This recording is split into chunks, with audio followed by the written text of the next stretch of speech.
Кога сме внатре во системот, најчесто сме обземени од пронаоѓањето на сопственото место во него, што системот воопшто не го забележуваме. На ист начин на кој повеќето од нас не можат да ја восприемат сферичната форма на земјата, заради нејзината големина, забележувајќи ги само фрагментите на системот со кои доаѓаме во допир, но никогаш целината на системот. Не постои капитализам, социјализам или комунизам. Не постои демократија или било каква кратија која е од народот или за народот. Постои еден универзален систем со кој откако овој циклус на цивилизацијата памети, владее со човечката раса, а тоа е робовладетелство. Оваа анализа ви ја ветив во претходното видео и кога почнав да размислувам за концептот, сватив дека материјата, дури и во синтетизирана форма, е многу обемна. Затоа темава ќе обработувам во неколку продолженија. Во овој прв дел, нормално, ќе зборуваме за поттеклото на овој систем. Проучувачите на разните митологии се едногласни дека митот е символична и алегорична интерпретација на реалноста од страна на народи и цивилизации кои немале доволна научна и технолошка развиеност за да си ја објаснат реалноста и природата со која се обкружени. Ако се согласиме со овој заклучок, логично е да претпоставиме да различните митологии би требало да имаат и различни собитија и ликови кои се протагонисти во секоја поедина митолошка реалност. Од друга страна, дури беглото разгледување на најпознатите и најелаборирани митологии, најдуваме на запрепастувачки аналогии и преклопување на наративот. Пример за таков мит е митот за големиот потоп, кој без исклучок го има во сите митологии и народни предања, дури и во култури кои биле физички оддалечени и одвоени на различни континенти. Овој мит овде ќе го користиме само како меѓник помеѓу две епохи во нашето битисување на оваа планета. Она што е главна тема е уште повозбудливо и поколоритно од митот за големиот потоп. Хуманоидите од типот на Homo habilis, Homo erectus или Homo neanderthal се животни по сите своји карактеристики. Совршено прилагодени на својот хабитат и со мозок развиен до степен сосем доволен за извршување на своите неопходни функции. Како такви, овие видови не представувале никаква закана за останатиот животински и растителен свет, заради совршената вклопеност во синџирот на исхрана. Потоа, одненадеж во Африка пред некои 300.000 години се случува квантен скок во еволуцијата. Односно, на сцената се појавуваат Homo sapiens. За разлика од своите претходници, Homo sapiens не е животно кој се прилагодува на средината, туку преку енормно зголемениот обем на мозокот располага со знаење и умење да ја прилагодува природата на себе. Природа на која очигледно по ниедна своја карактеристика не е прилагодена. Да разгледаме неколку очигледни карактеристики кои ќе го илустрираат ова тврдење. Има атрофиран термоизолацијски покривач на телото, односно нема крзна. Нема заби или ногти кои би укажувале на лов или јадење на било која достапна храна во природата. Има коса и брада кај мажите, кои ако се остават, растат до бесконечност, што оттежнува било какво прилагодување на природата. Има над 5000 различни патологии и болести кои потенцијално може да го истребат. Се раѓа преурането, заради големиот обем на черепот, па така развојот на мозокот продолжува и надвор од утробата на мајката и развива низ годините интелигенција невидена за ниеден животински вид до тогаш. Додека повеќето животни проодуваат веднаш и ја имаат развиена сета церебрална активност уште во матката, Homo sapiens тоа го прави низ годините по раѓањето. Не е прилагоден за живот во ниту еден од природните хабитати на Земјата, ама благодарение на својот интелект и големина на мозок, го состојба е да користи алати и помагала со кои ја прилагодува природата на себе. Носи облека, храната ја готви, гради вештачки засолништа за живење. Благодарение на се во ова, може речиси непречено да се движи и да освојува различни делови на земјата, притоа уништувајќи ги своите сопарници погоре споменати. Тезата за постанокот на човечката Homo sapiens раса, која јас ја застапувам, се наоѓа на средината меѓу еволуционистичката и креационистичката теорија. Според теоријата на еволуцијата, Homo sapiens е последниот резултат на милионите години еволуција на живиот свет на планетата, преку прилагодување и природна селекција. Оваа теорија само по себе, штом се земе во предвид распространетоста на луѓето насекаде на планетата, во вештачки прилагоден амбиент, веднаш почнува да раѓа сомнеш. На тоа можеме да ја додадеме компетентната забелешка на коавторот на теоријата на еволуција, Алфред Расел Волас, од 1869 година, каде посочува дека оваа теорија е применлива на сиот жив свет на планетата, но кај луѓето едноставно не функционираат зададените постулати. Од друга страна, креационистичката теорија вели дека целото човештво потекнува од два прародители, Адам и Ева. Креација на еден универзален Бог која се датира пред отприлика 7 милениуми, која исто така буквално сватена не е одржлива пред се заради модерните научни истражувања со радиокарбонски датирања, каде овој период од 7000 години е неодржлив. Тезата е дека на планетата Земја еволуцијата има произведено антропоморфни примати кои биле животни со одредени карактеристики слични на нашите, и дека на таа основа, преку процесот наречен неотенија, е извршена генетска модификација на овие животни со цел создавање суштество способно за мислење и креативна работа, способност да прима и извршува наредби зададени на еден комплициран систем на символи наречен јазик и со вродена идолатрија кон својот творец. Процес многу сличен, ако не идентичен, на оној што ние луѓето го имаме направено со припитувањето на волкот, претворајќи го во различните видови на кучиња. Прилагодувањето на одреден вид за потребите на друг супериорен вид најчесто се на штета на природната прилагодливост на видот во природни услови. Користејќи оваа аналогија, сваќаме дека е многу веројатно дека ние сме производ на генетска манипулација од страна на многу поразвиена раса, која преку модификација или преку додавање на сопствен генетски материјал во гените на некои од достапните примати го имат добиено Homo sapiens. Пионер на оваа теорија е Роџер Вилјамс Вескот, со неговата книга The Divine Animal, која денес е невозможно да се пронајде во продажба. Оние малку достапни примероци се продаваат како да се од злато. За среќа, поаѓајќи од оваа книга, двајца истражувачи, Пјетро Буфа, молекуларен биолог, доктор на науки и добитник на наградата Марија Кири за млади истражувачи, и Мауро Билјино, библист, ја продлабочуваат темата во нивната книга Рези умани, што во слободен превод значи направени луѓе. Овде се разработуваат серија карактеристики на нас луѓето од генетски аспект, нешта кои наоѓаат своја потврда во текстот на Библијата. Книгата, за жал, е достапна за сега само на италијански јазик. Она што мене ме поттикна да размислувам во овој правец е несекојдневната идеја да на митолошките представи од сите култури се погледне со еден малку поочигледен и буквален приод, наместо досегашниот алегориски пристап. Правејќи го тоа и анализирајќи ги само оние неколку митолошки системи кои нам ни се блиски и познати, добиваме запрепастувачки резултати. Приказната за големиот потоп ја има во сите религиско-митолошки системи, а науката го поистоветува со крајот на последното ледено доба. Сите пантеони, почнувајќи со сумерско-акадско-вавилонскиот, египетскиот, грчко-римскиот, словенскиот или нордискиот, говорат за една виша раса на бесмртни битија, кои ние денес заради конвенција ги викаме богови. Но тие се тие Анунаки, Утеру, Теои, Елохим и така натаму. Запрепастувачка е елаборацијата во митологијата на поедините специфични карактеристики на овие ликови.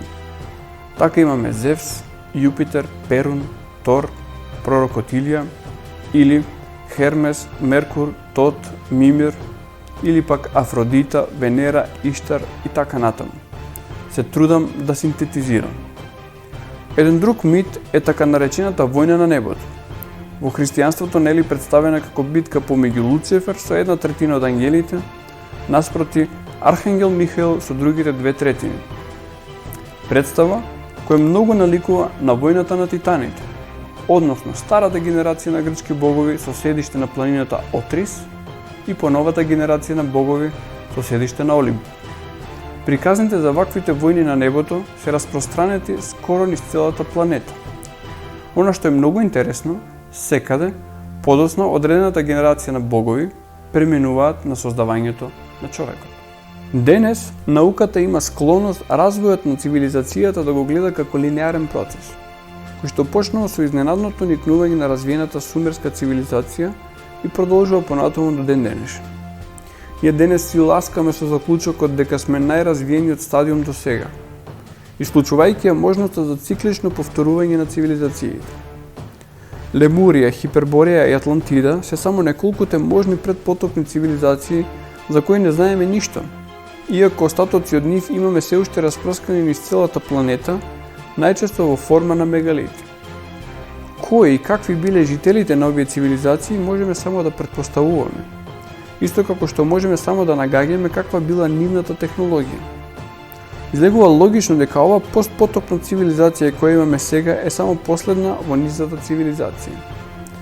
Сите остатоци од древните времиња кои ги имаме во форма на митологија зборуваат за една виша раса која има донесено цивилизацијата и сето знаење кое подоцна го пренесуваат на луѓето. Сумерите јасно зборуваат дека нивната цивилизација има создадено анунаките, а не тие. За препастувачка должина имаат владенијата на владетелите опишани на сумерската листа на кралеви. Не можејќи тоа да го објасни во официјалната историја, која ја сместува во последните 7000 години, науката тоа го прогласува за фикција и фантазија. Ние денес пишуваме на компјутери и тој процес е релативно лесен и ефтин.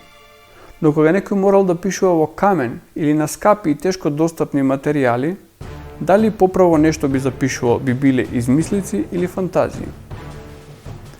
Или ја имаме секаде истата приказна и истите описи, само на различните јазици на кои е напишана ја прават да изгледа навидум различно. Библијата исто така во првата книга е многу експлицитна во врска со ова. Битие 1 стих 26 и 27 кажува како овие Елохим создаваат луѓе по нивен лик и кои треба да го споделат со земјата и со се на неа.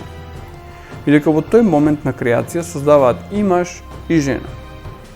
Многу е веројатно дека не станува збор само за еден пар, зашто на еврејски Адам е генеричко име за човек, направен од земја или земјанин, додека Ева е генеричко име за жена. Сега, зошто целово создавање? Сигурно не само за забава. Тоа ни е откриено неколку стихови понатаму, каде се зема специфичен примерок, поточно примероци, и тоа само машки, чија што задача е да работат во строго определен регион наречен Ган Еден. Повторно овде се обидувам да синтетизирам. Фактот дека тие митолошки творци на Homo sapiens се биолошки комплементарни со нас, се согледува со безбројните представи на нивно сексуално општење со примероци на човечката раса.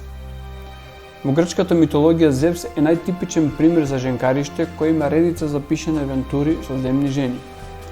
А од таквата склоност не се исклучени и одредени женски олимписки божества.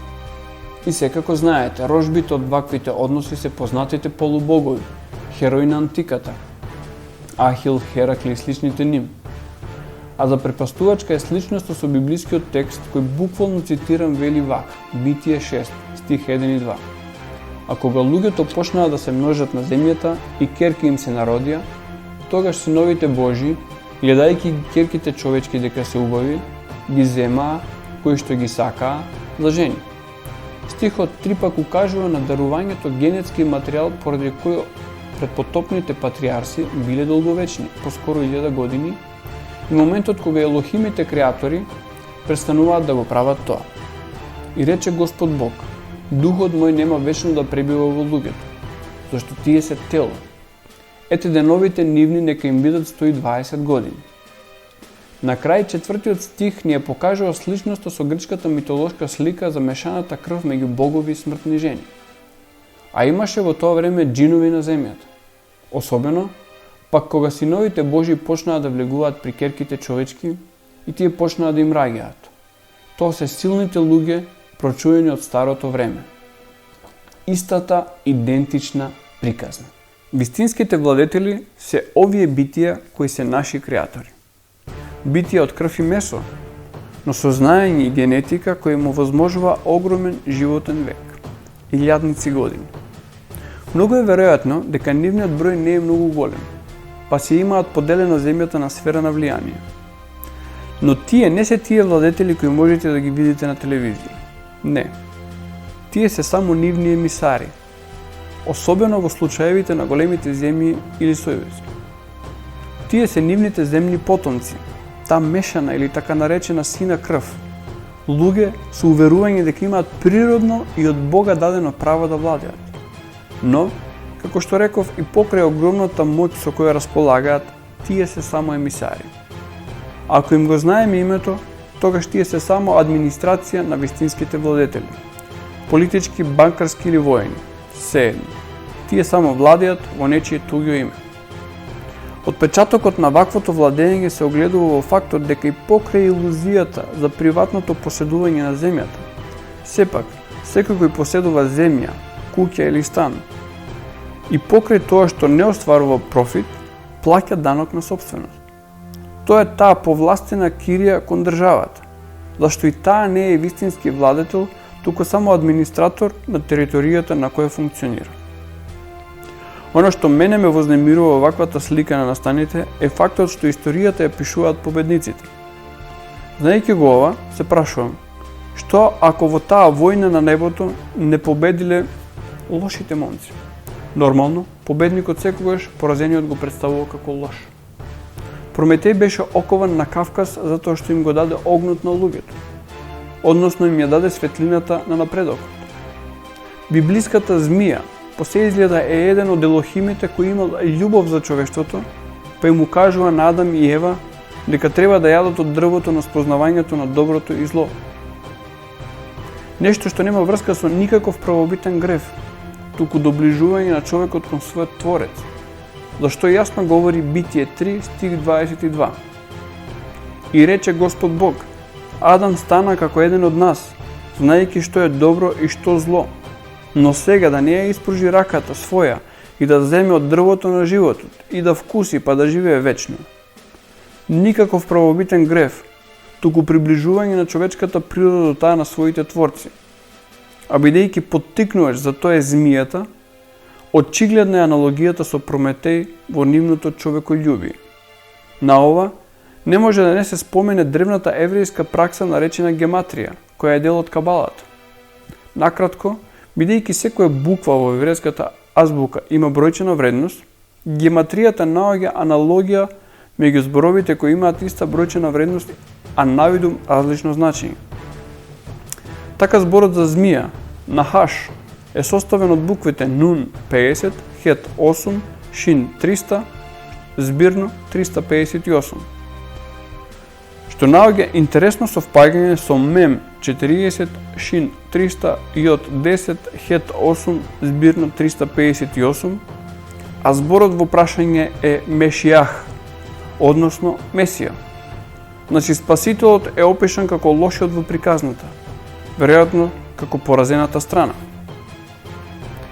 Имајќи ги во предвид сите историски собитија во изминативе 7000 години, пред се војни и владење на малку над многу, вознемирува заклучокот дека сепак гностиците беа во право.